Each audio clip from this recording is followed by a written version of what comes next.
Los protagonistas de la noticia en Notimundo. A esta hora estamos en línea directa con el abogado Pedro Velasco. Él es asambleísta, miembro de la Comisión de Fiscalización de la Asamblea Nacional. Asambleísta Velasco, bienvenido a Notimundo Estelar. Le saluda Freddy Paredes. Buenas noches. ¿Nos escucha, asambleísta? Parece que no nos escucha. Este momentito recién empieza el audio. Perfecto. Le saludaba, asambleísta Velasco. Bienvenido a Notimundo Estelar. Buenas noches.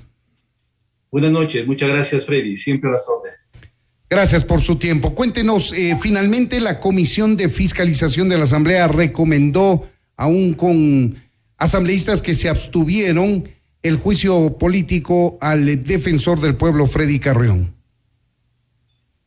Hoy llegamos a la parte final del trabajo de la Comisión de Fiscalización y Control Político, luego de haber evacuado durante semanas pruebas, comparecencias, y aspirábamos de que este informe, al igual que pasó con el juicio político al excontralor, sea votado de la misma manera por unanimidad, pero hay que entender que cada uno tiene sus posiciones, en forma libre, democrática lo hicieron, y tuvimos 6 votos a favor para recomendar al Pleno de la Asamblea la continuación del juicio político y 3 votos en contra del bloque de UNES. ¿En contra o en abstención? Perdón, abstención, que a la postre viene a ser casi lo mismo. En todo caso, el criterio de la Comisión de Fiscalización no es vinculante para lo que pueda decidir eventualmente el Pleno de la Asamblea Nacional, que es quien finalmente toma la decisión, asambleísta Velasco. Totalmente de acuerdo. Nosotros lo que hacemos es presentar un informe como comisión, hacer toda la argumentación como somos jueces sustanciadores, recomendar el juicio político, que en ningún momento se vuelve obligatorio o vinculante. Es el Pleno el que analiza, el que decide y el que al final se pronuncia sobre la continuación del juicio político o sobre el archivo. Tenemos plazos que ir cumpliendo. El día de mañana nosotros aspiramos a presentar el informe, es decir, un día antes de que se venza el plazo de los 5 días para evitar inconvenientes. Luego de eso, la presidenta de la Asamblea tiene 2 días para notificar al funcionario interpelado, socializarlo el informe con los 137 asambleístas, y en 5 días adicionales tiene que convocarnos a una sesión del Pleno en la que ahí se analice y se vote lo que yo había mencionado sobre la continuación o el archivo del proceso político. ¿Podríamos pensar entonces que el próximo jueves o viernes de la semana que viene estaría llevándose a cabo el juicio político en la Asamblea? No. Yo lo que le mencionaba es que tiene 5 días a partir del domingo, es decir, hasta el jueves de la próxima semana, recién para poner en el orden del día el conocimiento del informe y si es que decide votar por el juicio político o no. Del jueves de la próxima semana tiene 5 días adicionales, que lo determina la Ley Orgánica de la Función Legislativa, para ahí sí convocar al propio día de juicio, en donde tendrán que argumentar nuevamente los asambleístas interpelantes, la defensa que hace el doctor Freddy Carrión, se abre el debate y luego al finalizar se vota. Yo aspiro de que entre el 21 y 22 de septiembre se termine y concluya totalmente este proceso. Ahora, ¿qué temas recoge el informe que recomienda la censura y destitución del defensor del pueblo? ¿Qué es lo más fuerte que recoge como pruebas de cargo y qué toma en cuenta este informe como pruebas de descargo, asambleísta Velasco? Voy a empezar por lo último, por las pruebas de descargo, porque nosotros hubiésemos tenido una apreciación diferente si es que el señor defensor del pueblo hubiese presentado pruebas de descargo contundentes, pero la mayor parte de la defensa, por intermedio de sus abogados y del mismo que tuvo la oportunidad de hacerlo, se basó refiriéndose exclusivamente a temas de carácter penal. Se hablaba de que fue un montaje que le hicieron, que lo invitaron intencionalmente para hacerle daño, que en el día de la reunión social con el exministro de Salud le brindaron un picante, que le dieron una copa de vino, y luego de eso perdió totalmente el conocimiento. Esos temas Y yo creo que ya caen también en el abuso hacia la paciencia de quienes tenemos una labor fiscalizadora. No podemos nosotros, sin evidencia, sin pruebas contundentes, sin nada que desvirtúe, creer eso. Se habla de que lo drogaron y no hay ninguna prueba, más bien el examen toxicológico dice que no tiene rasgos de haber ingerido precisamente drogas o sustancias que lo hayan drogado. Las evidencias de cargo, en cambio, todos los elementos de la policía que estuvieron presentes el día del operativo, los guardias del edificio, el propio médico que le hizo la valoración al señor defensor del pueblo, hablan que él estuvo en estado etílico, que había ingerido licor. Y ahí hay una violación flagrante del estado de excepción. El estado de excepción estaba vigente el 15 y 16 de mayo. Y nadie puede estar exento de cumplir lo que dice las restricciones del estado de excepción. Ni siquiera una autoridad con el argumento de que iba a recibir información importante por parte de su amigo, el exministro de Salud. Ese es otro cuento que ventajosamente no puede calar cuando no hay evidencias y sustento de ello, porque muchos funcionarios de aquí en adelante van a argumentar que estuvieron sábado y domingo recopilando información, evidencias para una investigación, pero no hay nada de eso en el proceso.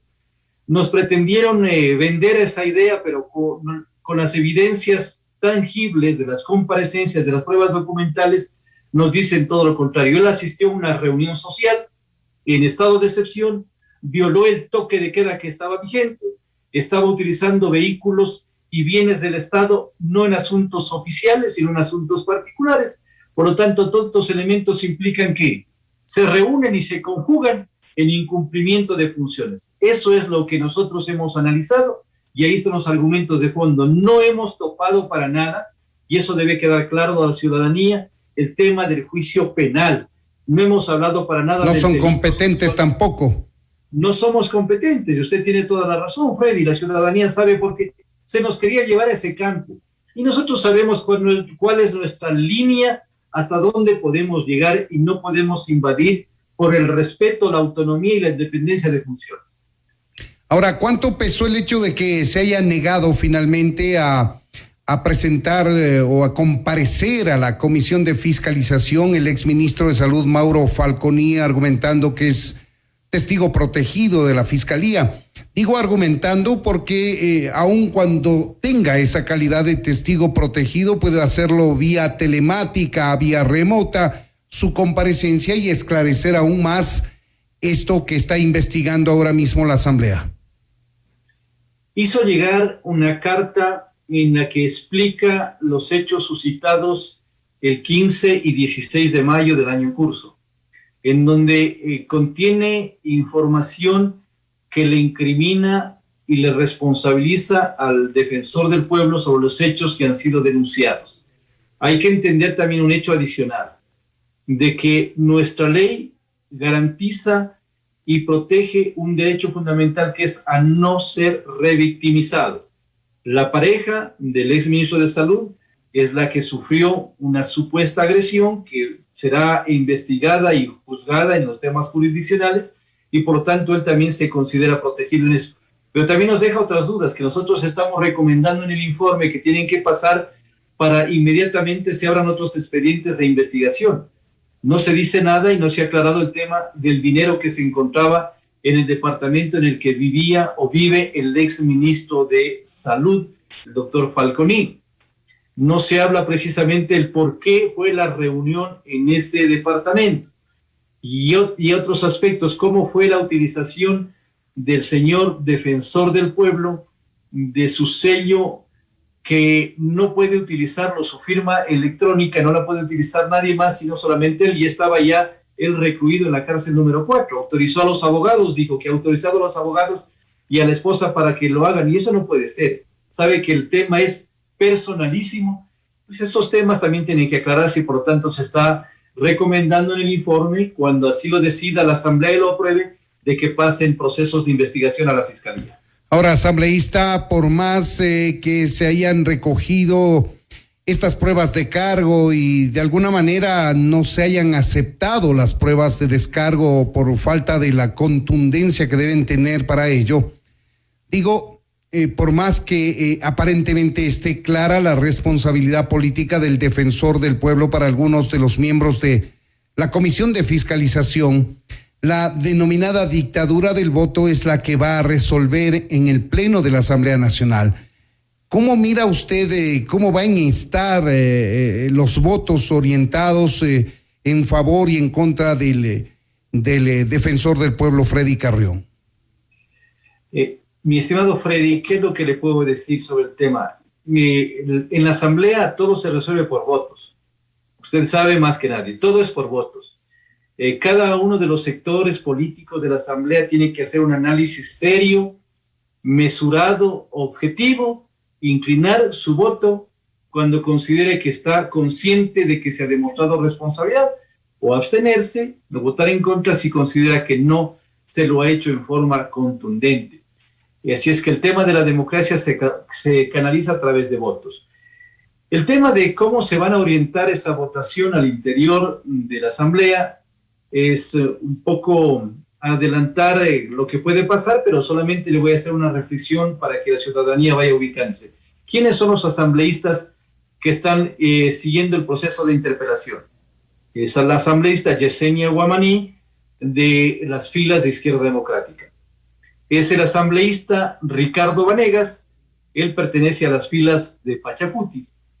Hoy, quienes aprobamos el informe, 3 miembros de la comisión, que somos parte del bloque del Acuerdo Nacional, votó también la asambleísta María Soledad Diab, que es del Partido Social Cristiano. Es decir, si vamos mirando este escenario, es esa conjunción de voluntades políticas las que podrían estar respaldando este tema del juicio político luego de que se evacúe el juicio el propio día. Y tendríamos, de acuerdo al pronunciamiento que hicieron hoy los señores asambleístas y los distinguidos miembros de UNES, de que se abstuvieron, daría a entender de que también van a pronunciarse en ese sentido, pero ese es un criterio un poco a priori. Ese día del juicio político se mirará cómo votan en definitiva las fuerzas políticas de la Asamblea.